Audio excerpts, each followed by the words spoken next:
성도 여러분, 사순절 기간을 잘 보내고 계신지요? 지금 교회의 절기는 예수님의 고난과 죽으심을 묵상하는 사순절인데, 한국의 봄날은 꽃샘 추위와 곧이어 전개될 꽃들의 향연으로 눈부신 계절입니다. 우리 앞뒤 양옆에 있는 분들과 인사 나누겠습니다. 하나님의 사람이여 행복한 봄날 되세요. 그렇게 하나님의 사람이여 행복한 봄날 되세요. 네, 제가 보니까 약간 좀 아직 쫀득쫀득한 게 부족하신 분이 있는 것 같아요. 좀 은혜가 저 넘치도록 인사 한번 하겠습니다. 하나님의 사람이여 행복한 봄날 되세요. 하나님의 사람, 행복한 봄날 되세요. 4월 7일까지 교회 창립 30주년 기념 작품을 공모한다고 합니다. 지난 수요일 기도회 시간에 몇 가지를 소개한 바가 있습니다. 지금 보여드리는 그림은 어느 교회에서 창립주일 작품으로 중학교 3학년 학생이 출품한 우리 교회라는 작품입니다. 주님의 손이 교회를 감싸고 있습니다. 어린 세대와 어른 세대가 함께 교회로 향해 가고 있죠. 그리고 이 교회의 위에 보니까 하늘의 영광과 이렇게 푸른 교회가 서로 연결되어 있습니다. 중학교 3학년이 상당히 열심히 그린 것 같죠. 이번에는 제가 우리 교회 노래가 이런 노래가 되면 좋겠다 하고 작사를 하나 해봤습니다. 우리 같이 한번 읽어볼까요? 한번 같이 읽어보겠습니다. 순교자의 넋이고인 이곳 순천에 진리를 비춰주는 등대가 있다. 빛과 소금 그 사명 이룩하고자 우리 여기 모였다. 하늘의 일꾼 믿음과 소망과 그 사랑 우리의 전통 예수님이 사랑하신 동명교회. 정남균 장로님, 이창섭 집사님 잘 부탁합니다. 두 분이 심사위원이시거든요. 여러분 혹시 그 오행시 좀 적어보고 있는지 모르겠습니다. 오행시. 우선 시제가 4가지 있죠. 뭐죠? 하나님 나라 하나, 또 하나는 창립 기념일, 또 하나는 30살 동명, 또 하나는 구원과 자유. 근데 들어온 작품 중에 하나 창립 기념일. 한번 앞글자만 좀 읽어볼래요? 창가에 앉아서 이분 사랑을 생각합니다. 기쁠 때나 슬플 때나 염려가 생기거나 걱정이 몰려올 때도 일마다 때마다 함께 하신 주님 감사합니다. 많이 좀 작품을 내주시고 우리 이창섭 집사님께 아이스크림도 좀 사주시기 바랍니다. 그러면 좋은 결과가 있지 않을까 그렇게 생각됩니다. 성도 여러분, 지난해 11월 4일 주일에 우리는 교회 안의 교회라는 제목으로 구역 예배에 대해서 살펴보았습니다. 요즘 교회마다 목장 예배, 셀 예배, 소그룹 예배 등으로 조금씩 변형되어 운영되고 있지만 이름은 달라도 이들 원리는 비슷합니다. 이런 모임들을 정식으로 신학적인 용어로 교회 안의 작은 교회라고 부릅니다. 교회 안의 작은 교회이죠. 실제로 미래 교회의 대안은 교회 안의 교회가 될 것으로 예견되고 있습니다. 미래 교회는 전 성도가 함께 드리는 공적인 예배, 우리로 말하면 주일 예배, 오후 찬양 예배, 수요 기도회, 이 공적 예배와 그리고 구역 예배라고 하는 교회 안의 교회, 이 두 개로 구성되어 있고 움직입니다. 그래서 한 기둥 또 한 기둥에서 두 개의 기둥, 이걸 새의 날개로 말하면 이렇게 공적 예배라는 한쪽 날개, 또 구역 예배라고 하는 한쪽 날개가 있습니다. 그래서 어느 것이든지 한쪽이 침체되면 교회는 생기를 잃게 되고 힘있게 나아가는데 어려움을 겪습니다. 이제 월간 목회라고 하는 잡지가 있는데요, 4월호에 순천 동명교회를 말한다 하는 4쪽의 내용이 나와 있습니다. 제가 그 글을 쓰면서 우리 교회의 구역 예배에 대해서 이렇게 적었습니다. 한번 읽어볼까요? 보이시죠? 읽어보겠습니다. 우리 교회의 구역 예배는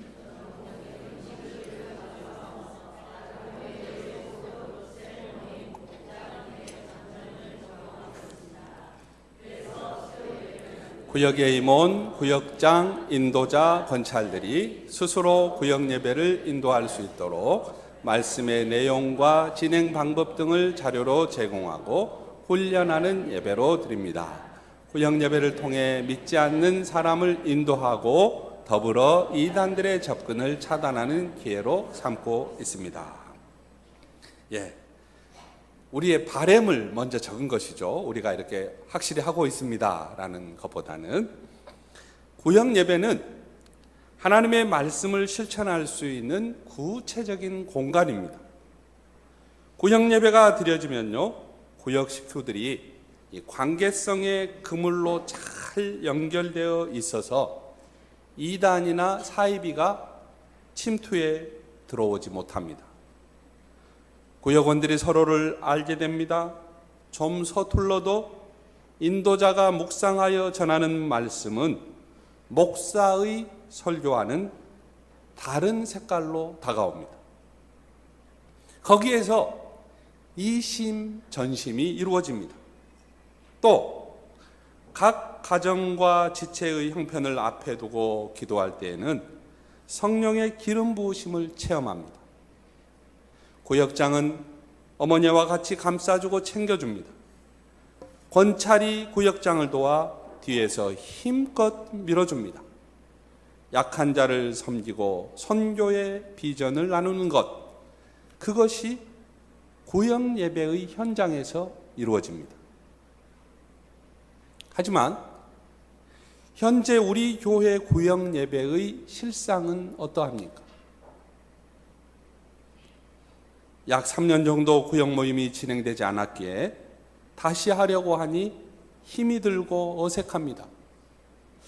필요하다고 생각은 하지만은 오히려 드리지 않는 것이 편하고 익숙합니다. 새롭게 결심하여 모이려고 해보았으나 구역원들 삶의 상황이 만만치가 않습니다. 가정마다 맞벌이하거나 여러 가지 삶의 형편이 어려워서 아직 한 번도 모이지 못한 구역도 있습니다. 거리가 너무 멀어 마음에 부담이 되는 것도 사실입니다. 성도 여러분, 이렇게 교회를 이루고 있는 두 개의 기둥 중에 하나 중요한 이 구역 예배를 여러분 어떻게 하면 좋겠습니까? 오늘 본문에는 집에 방문하시는 예수님을 맞이하는 두 자매 마르다와 마리아가 등장합니다. 여러분, 일반적으로 이 본문은 기독교인들에게는 이렇게 비춰져 있어요. 예수님은 동생 마리아를 칭찬하시고 높이 평가했다고 그렇게 알고 있어요. 그러나 그게 아닙니다. 예수님은 이 두 사람이 다르다고 하는 사실, 그리고 예수님이 이 순간의 강조점이 이 일보다는 교제, 관계성에 있다고 하는 이야기를 했을 뿐입니다. 두 사람은 똑같이 중요한 역할을 감당하고 있습니다. 동생 마리아를 볼까요? 별로 움직임이 없습니다. 예수님의 발치에 앉아서 말씀을 듣고 있습니다. 어찌 보면 얄밉기도 하고 자기밖에 모른다고 할 수 있어요. 지금 교회는 엄청 바쁜데 일손이 부족한데 떡하니 앉아서 전혀 모른 척 하고 있으니 얼마나 답답할 노릇입니까? 반면에 언니 마르다는 준비하는 일로 분주합니다. 그래서 예수님께 부탁까지 했습니다. 주여, 내 동생이 나 혼자 일하게 두는 것을 생각해 보세요. 동생에게 나를 도와주라고 하소서. 언니의 입장에서 마음이 얼마나 바빴을지 짐작이 가는 대목 아닙니까?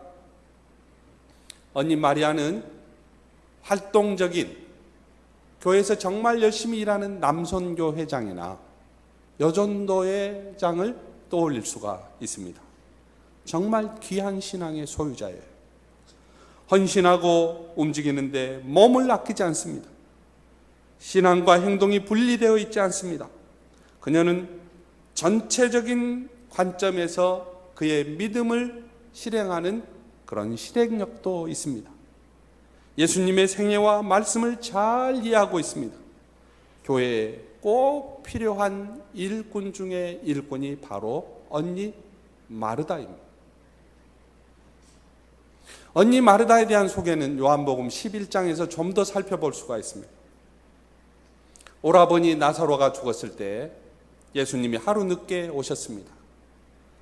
예수님을 맞으러 벗은 발로 동구밭까지 나간 이 마르다는 예수님과 함께 걸어오면서 아쉬운 심정으로 이렇게 이야기해요. 주님이 여기에 계셨더라면 내 오라버니가 죽지 아니하였을 것입니다. 그러나 이제라도 나는 주님께서 하나님께 구하시는 것은 무엇이든지 하나님께서 다 이루어 주실 줄로 믿습니다. 이렇게 이야기해요. 무슨 말입니까? 마르다는 예수님의 사역을 알고 있었고 예수님의 치유와 기적을 믿고 있었다는 말입니다. 그때 예수님께서 마르다에게 말씀하십니다. 나는 부활이요 생명이니 나를 믿는 사람은 죽어도 살고 살아서 나를 믿는 사람은 영원히 죽지 아니할 것이다. 내가 이것을 믿느냐? 마르다의 대답이에요. 예, 주님은 세상에 오실 그리스도이시며 하나님의 아들이심을 내가 믿습니다. 여러분, 복음서가 증언하는 예수님의 모습이 무엇인가요? 주는 그리스도시요 살아계신 하나님의 아들이에요. 사복음서를 딱 한 글자로 사복음서가 증언하는 단 한마디는 뭐냐? 예수 그리스도는 하나님의 아들이라는 말이에요. 그것을 지금 마르다가 하고 있어요. 그런데 동생 마리아는 주님의 발 곁에 앉아서 말씀을 듣고 있습니다. 언니가 볼 때 동생이 답답합니다.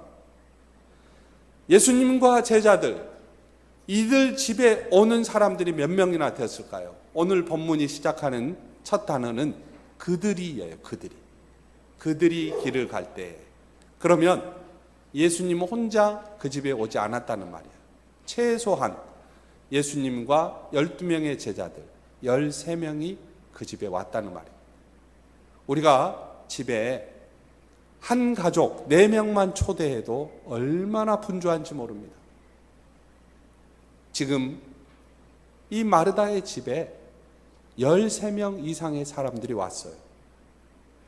이 사람들을 대접하기에 분주하는데 일손이 모자랍니다. 동생이 거들어 주길 바라는 것은 너무나 당연합니다. 그래서 예수님께 동생이 좀 도와주면 좋겠다는 뜻을 전달했습니다. 그러자 주님의 대답이 자신의 기대와는 너무나 멀었던 것이죠. 마르다야, 너는 많은 일로 염려하며 들떠 있다. 다른 성경은 지금 그렇게 이야기하고 있습니다. 이 들떠 있다는 말은 분주하다는 말이고 또 마음이 행복하다는 말일 수도 있어요. 들떠 있다. 몇 가지만 하든지 혹은 한 가지만이라도 족하니라. 마리아는 좋은 몫을 택하였다. 그러니 아무도 그것을 그에게서 빼앗지 못할 것이다. 성도 여러분, 본문은 주님의 임재 안으로 들어가는 방법이 사람마다 차이가 있음을 보여줍니다. 마르다는 사람을 섬기고 봉사하는 일이 중요했습니다. 그리스도를 위해, 하나님 나라를 위해 매끄럽게 모든 일을 수행하기 원했습니다. 자신의 의무를 기꺼이 완성하려고 했습니다. 마르다는 전체를 보는 관점을 가지고 이 일을 추진하는 감각도 가지고 있습니다. 그녀는 현재 일의 상황에 초점을 맞추고 있었던 것입니다. 반면에 마리아는 사람을 맞이하는 의존적인 것이나 대접하는 일이나 상황을 부드럽게 하는 일에 별 관심이 없습니다. 예수님이 왔다고 해도 밤늦게 맞으려 가는 움직임도 보이지 않습니다. 마리아는 그냥 예수님의 앞에 앉아 있습니다. 예수님의 얼굴을 바라봅니다. 예수님의 목소리를 경청합니다. 예수님의 능력을 기대할 뿐입니다. 이것이 마리아가 주님의 임재 안으로 들어가는 방법이었습니다. 한 사람은 일을 통해서, 한 사람은 관계성을 통해서 지금 주님께로 나아가고 있는 거예요. 둘 다. 성도 여러분, 여러분은 누구를 닮았습니까? 동생 마리아와 닮았나요? 언니 마르다와 같은 사람인가요? 저는 아무리 생각해도 언니 같은 동생은 없다고, 언니 마르다가 역시 어른답게 전체적인 상황을 관리하고 있어 보입니다. 동생 마리아는 너무 자신에게 치우쳐 있습니다. 집을 찾아온 손님들을 환대하고 먹거리를 챙기고 알뜰히 살뜰히 살피는 것은 마땅한 일입니다.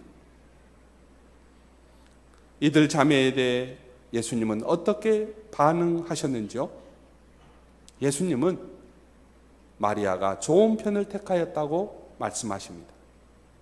동생 마리아의 모습은 요한복음 12장에 좀 더 나타납니다. 요한복음 12장에 보면요, 지극히 비싼 향유, 곧 순전한 나드 한 근을 가져다가 예수님의 발에 붓고 자기 머리털로 예수님을 닦은 한 여인이 나옵니다. 그 여인이 바로 마리아입니다. 300데나리온의 값진 값을 쏟아붓는다고 비난하는 사람들 앞에서 예수님은 마리아가 자신의 장례를 준비하고 있다고 칭찬하셨습니다. 여러분, 이렇게 본문 안에는 그 깊숙이에 마리아와 마르다 이 두 사람이 주님의 임재 안으로 들어가는 모습이 서로 다른 것을 보여줍니다. 부활신앙을 고백하였고 예수님을 그리스도시요 세상에 오시는 하나님의 아들이라고 고백한 최고의 신앙인 마르다는 이 신앙을 가지고 예수님과 제자들을 환대하고 맞이하고 섬기며 헌신한 모습을 보여줍니다. 동생 마리아 역시 예수님의 죽음과 부활을 온몸으로 대비하고 준비하고 있습니다. 그러니까 이들 자매의 모습은 교회의 신앙 안에서 모두 다 필요합니다.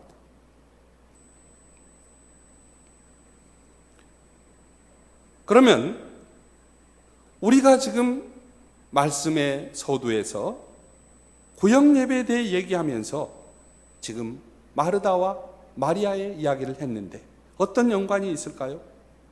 주님의 임재 안으로 들어가고자 할 때에 우리에게 필요한 것은 사람마다 다 다르다는 거예요. 그러면 여러분, 구역 예배의 목표가 무엇이라고 생각하시는지요? 언니 마리아는 부활 신앙에서 출발하여 봉사하고 섬기고 환대하는 신앙을 보여주었습니다. 그 반면에 동생 마리아는 주님 발 앞에서 말씀을 들으며 점차 예수님의 죽음과 장례와 부활에 대한 믿음으로 성장하여 갔던 것입니다. 한 사람은 믿음에서 섬김으로, 한 사람은 들음에서 믿음으로 이렇게 성장하고 있는 것입니다. 이것이 구역 예배의 현장에서 이루어질 수 있다는 거예요. 여러분, 천리길도 한 걸음부터입니다. 구역 예배는요, 마르다와 마리아와 같은 신앙인을 키워내는 모판과도 같습니다.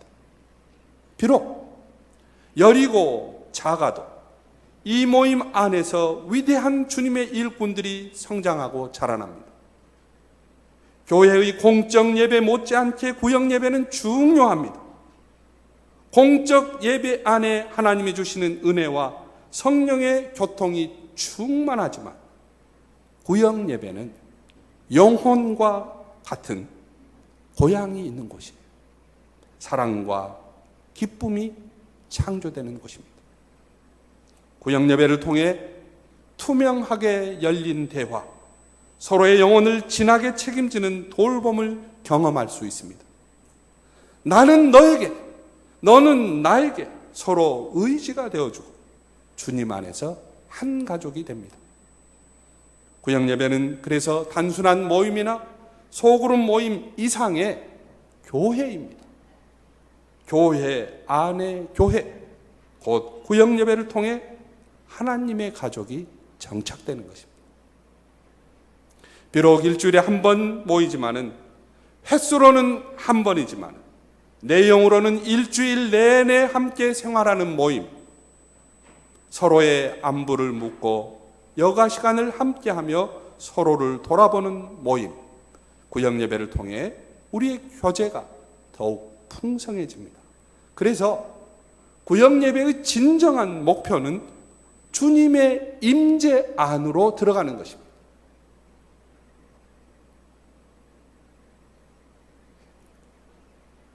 성도 여러분, 그러면 모두가 바쁜 우리들, 이 일이 어떻게 가능하겠습니까? 그렇습니다. 어머니와 같은 열정이 필요합니다. 주님은 이 일에 헌신할 사람을 부르고 있습니다. 구역 예배를 위해 헌신된 사람을 부르십니다. 모일 장소를 제공할 사람, 시간을 들여 전화하고 안부를 묻고 모임을 주선할 사람, 말씀을 품고 인도할 사람, 기도하고 먹이고 입히고 기꺼이 돌보아주려고 하는 자세가 필요합니다. 이것이 어디 쉬운 일입니까? 엄마가 되는 일은 쉬운 일이 아닙니다.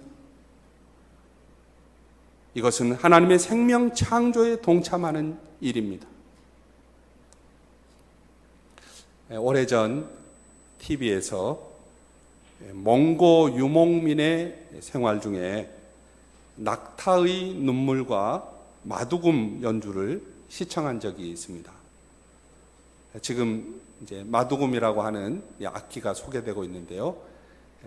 제일 위에 보면 이렇게 나타나 새겨져 있는 게 말머리예요. 말머리. 그래서 이게 마두금입니다. 바람이 부는 초원, 드넓은 사막, 그 척박한 땅에서 어미 낙타는 새끼를 낳는데요, 심한 산고의 고통으로 인해서 새끼에게 젖을 물리지 않는 경우가 많다고 합니다. 그러니까 너무 아기를 낳으면서 힘이 들어서 이렇게 새끼가 다가오면 발로 이렇게 차버리고 새끼에게 젖을 물리지 않는다는 거예요. 며칠을 기다려도 어미가 새끼에게 젖을 주지 않는 경우 새끼가 이제 죽게 되지 않습니까?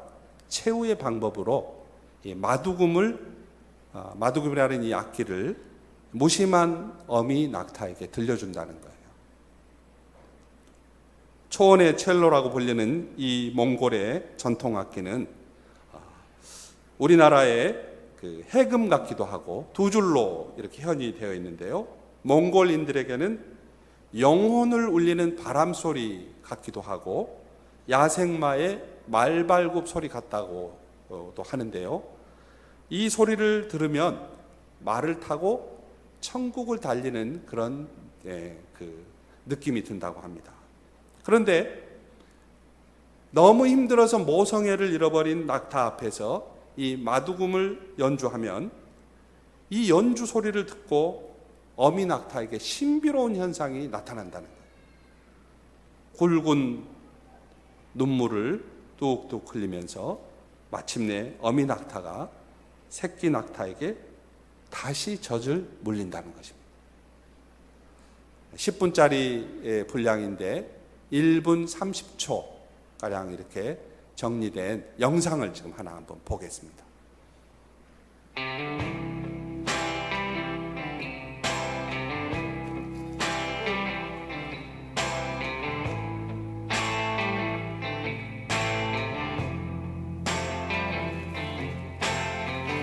아주 조그맣고 했던 그때의 꿈에도 찾을 수 없는 별,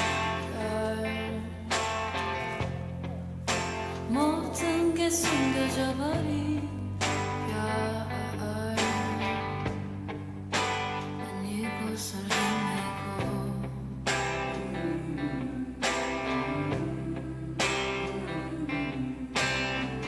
아주 서늘하고 짙은 나에게 꿈에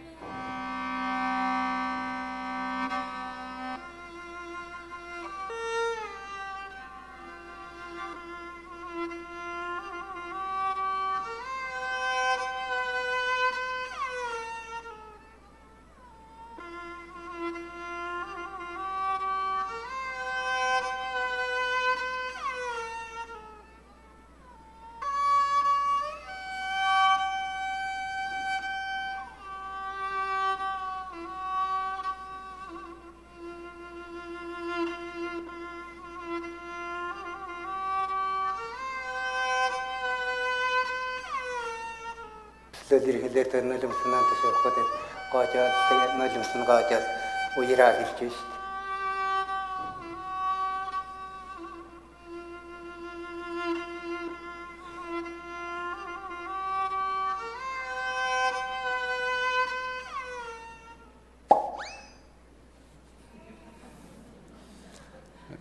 내용에 감동을 받은 게 아니라 마지막 말씀에 여러분 어떻게 보셨는가요? 구역 예배는 언니 마르다와 같은 사람, 동생 마리아와 같은 신앙이 숨쉬는 곳입니다. 구역 예배는 이런 신앙인이 성장하는 곳입니다. 먼저 믿은 우리가 구역 예배를 위해 어머니의 열정과 가슴으로 가꾸어 나간다면 마치 가정이 살아나듯 하나님의 교회가 살아날 것입니다.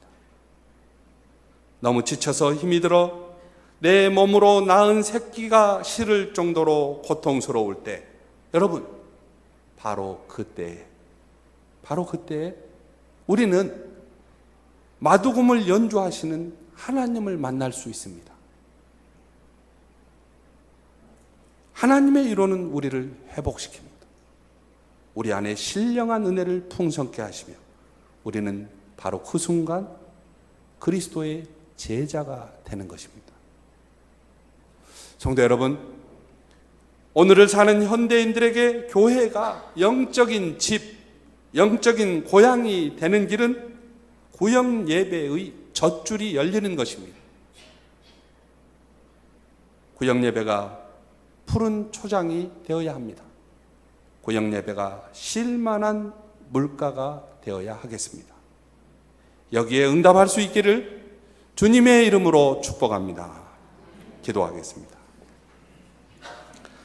은혜가 풍성하신 하나님 아버지, 마르다